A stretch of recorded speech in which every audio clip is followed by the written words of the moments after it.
नमस्कार, मैं रीचा। आप देख रहे हैं अनुभवी आंखें न्यूज, खबर भी असर भी। आइए देखते हैं आज की खबरनामा की कुछ खास खबरें।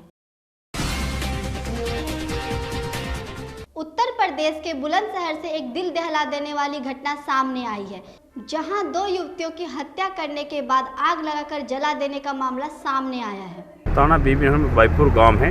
शाम को 5:30 बजे के आसपास पुलिस को सूचना मिली है ये एक मकान में आग लगी है और उसके पास पुलिस मौके पर, फायर सर्विस और एसएचओ सभी लोग मौके पर जाने के बाद पता चला मकान के अंदर 2 कमरा पे दो लड़कियों का जली हालत में डेड बॉडी मिली है और उसका पुलिस तुरंत कब्जा में लेके पोस्टमार्टम के लिए हम लोगों ने भेज दिया। हमारा फोरेंसिक यूनिट, हम और सभी लोग घटनास्थल का हमने निरीक्षण कराया। यह घटना बुलंदशहर के बीबीनगर के भांगपुर गांव की है। इस दिल दहला देने वाली घटना से पूरे गांव में दहशत का माहौल बना हुआ है। आपको बता दें कि घर के 2 अलग अलग कमरों में 2 युवतियों का अध जला शव मिला है। एक युवती का शव जमीन पर तो दूसरी युवती का शव क्लच के वायर से फंदे पर लटका दिया गया था और उसमें आग भी लगा दी गई थी। ये तस्वीरें उस वक्त की है जब 2 युवतियों के डबल मर्डर की खबरें से न सिर्फ इलाके में सनसनी फैल गई बल्कि बुलंदशहर पुलिस में भी हड़कंप मच गया। पुलिस अभी ये समझ नहीं पा रही है कि दोनों युवतियों की बेरहमी से हत्या कर जला देने के पीछे का मकसद क्या था। दरअसल बुलंदशहर के बीबीनगर थाना क्षेत्र के भानपुर की रहने वाली मितिका सीलू के भाई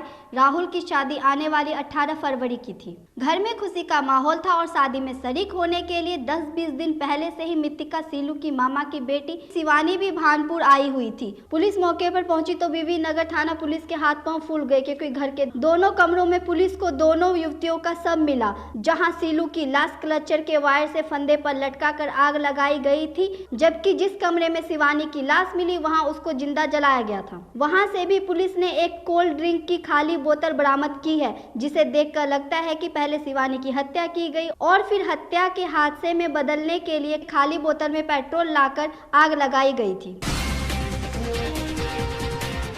दिल्ली में सीलिंग के खिलाफ आज बंद का दूसरा दिन, कारोबारी करेंगे प्रदर्शन। राजधानी दिल्ली में सीलिंग को लेकर बुलाए गए बंद का आज दूसरा दिन है। 2 दिवसीय इस बंद में करीब 25,000 दुकानें और 7 लाख से भी ज्यादा कारोबारी संस्थानों के बंद रहने का अनुमान है। शनिवार को भी शुक्रवार की तरह दिल्ली के मुख्य बाजारों की रौनक बंद की वजह से गायब रहेगी। दिल्ली में आज भी कारोबारी संगठन कई जगह मार्च और विरोध प्रदर्शन करने जा रहे हैं। संसद से सड़क तक शुक्रवार को सीलिंग का मुद्दा छाया रहा। बीते दिन राज्यसभा में आम आदमी पार्टी सांसद संजय सिंह ने इस मुद्दे को लेकर नारेबाजी की और वेल में जा पहुंचे। आप पार्टी के अलावा कांग्रेस ने भी इस मुद्दे को सदन में उठाया। आपको बता दें कि दिल्ली में सीलिंग के खिलाफ व्यापारी संघ ने 48 घंटे के दिल्ली में बंद का ऐलान किया है। विरोध के बीच डीडीए की बैठक भी हुई थी। बैठक में कई अहम फैसले भी लिए गए। दिल्ली में अब एफआर फ्लो एरिया रेशो को भी 180 से बढ़ाकर 300 कर दिया गया है। इसके अलावा 12 मीटर से ज्यादा चौड़ी सड़कों पर बने गोदाम नियमित किए गए। कन्वर्जन चार्ज पर जुर्माना 10 गुना से घटाकर 2 गुना किया गया है।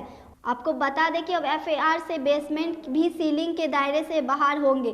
बंद के चलते आम लोगों को भी दिक्कतों का सामना करना पड़ रहा है। आज दिल्ली का कनॉट प्लेस, करोल बाग, हौज खास, चांदनी चौक समेत तमाम अहम मार्केट बंद रहेंगे। सीलिंग बंद न होने पर जनप्रतिनिधियों के घरों के घेराव की भी योजना है। बीते दिन उपराज्यपाल सचिव का घेराव भी किया गया था। यूपी में बदमाशों की शामत, अलग अलग जगहों पर पुलिस एनकाउंटर। उत्तर प्रदेश में बदमाशों की शामत आ गई। अपराधियों को लेकर उत्तर प्रदेश की पुलिस एक्शन में है। यही वजह है कि उत्तर प्रदेश में लगातार पुलिस एनकाउंटर की खबरें आम हो गई हैं। उत्तर प्रदेश के अलग अलग शहरों में पुलिस ने एनकाउंटर कर बड़े अपराधियों को ढेर किया है। नोएडा के सेक्टर 69 का ट्रांसपोर्ट नगर उस वक्त पुलिस और बदमाशों की गोलियों से गूंज उठा जब चेकिंग के दौरान 2 संदिग्ध परिस्थितियों में जा रहे अभियुक्तों को पुलिस ने रोकने की कोशिश की, लेकिन बदमाश पुलिस को चकमा देकर भागने लगे। इसके बाद पुलिस ने पीछा किया तो बदमाशों ने फायरिंग शुरू कर दी। जवाबी कार्रवाई में पुलिस को भी फायरिंग करनी पड़ी, जिसमें दोनों बदमाश घायल हो गए। लेकिन अब बदमाश पुलिस के हत्थे चढ़ गए। पुलिस ने बदमाशों के पास से एक कार, 2 तमंचे, भारी मात्रा में कारतूस, एक लैपटॉप, एक मोबाइल और कुछ नंबर प्लेट्स बरामद की है। आपको बता दें कि दोनों ही बदमाश पर 10-10 हजार का इनाम रखा हुआ था।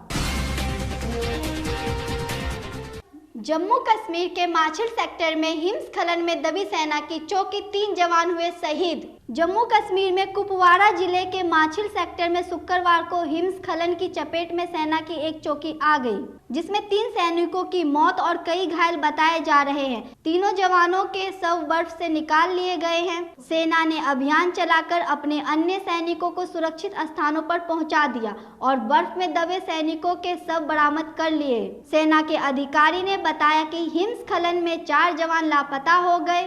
सर्च ऑपरेशन के दौरान एक जवान को बचा लिया गया, जबकि एक की मौके पर ही मौत हो गई। 2 अन्य जवानों ने अस्पताल में दम तोड़ दिया। एक जवान का इलाज अस्पताल में चल रहा है और वह खतरे से बाहर आ चुका है। गुवाहाटी पहुंचे PM Modi global investor summit का करेंगे उद्घाटन। प्रधानमंत्री नरेंद्र मोदी आज असम के दौरे पर है, जहां वो दी advantage Assam global investors summit 2018 का उद्घाटन करेंगे। सम्मेलन में शामिल होने से पहले पीएम मोदी ने ट्वीट कर इस बारे में जानकारी दी। उन्होंने अपने ट्वीट में लिखा कि गुवाहाटी के सम्मेलन में शामिल होने के लिए वह उत्सुक हैं। उन्होंने लिखा कि मैं इस शिखर सम्मेलन के आयोजन के लिए असम सरकार को बधाई देता हूं, जो असम की निवेश क्षमता को विशेष रूप से दक्षिण और दक्षिण पूर्व एशिया में अर्थव्यवस्थाओं के लिए विनिर्माण और सेवाएं दिखाएंगी। धौलाकुआं गैंगरेप कांड, हाईकोर्ट ने सभी दोषियों की सजा रखी बरकरार। दिल्ली हाईकोर्ट ने साल 2010 के धौलाकुआं गैंगरेप के सभी आरोपियों की उम्र कैद की सजा को बरकरार रखा है। इससे पहले अक्टूबर 2014 में दिल्ली की द्वारका कोर्ट ने मामले में 5 दोषियों को उम्र कैद की सजा सुनाई थी। निचली अदालत ने इन पर 50-50 हजार का जुर्माना भी लगाया गया था। दिल्ली हाईकोर्ट के न्यायमूर्ति विपिन सांघी और न्यायमूर्ति पीएस तेजी की पीठ ने 5 दोषियों की अपील को खारिज कर दिया। साथ ही कहा कि मामले में न सिर्फ पीड़िता की गवाही पर्याप्त थी, बल्कि उसके साथ रहे दोस्तों और उसके नियोक्ता ने भी उसके बयान की पुष्टि की।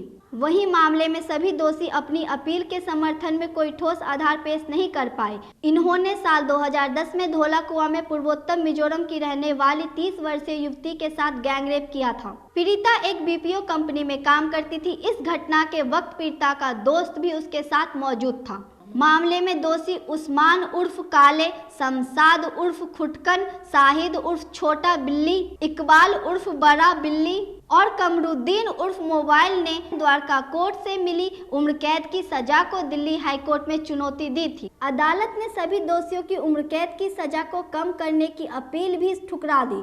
ये सभी दोषी हरियाणा के मेवात के रहने वाले हैं। देश और दुनिया की खबरों के लिए हमारे साथ बने रहिए और देखते रहिए अनुभवी आंखें न्यूज, खबर भी असर भी। अगर आपको हमारा ये चैनल पसंद है तो आप कृपया YouTube पर इसे देखते हुए लाइक और सब्सक्राइब करना ना भूलें। आपका यह सहयोग हमें और भी बेहतर बनाने के लिए प्रोत्साहित करता है।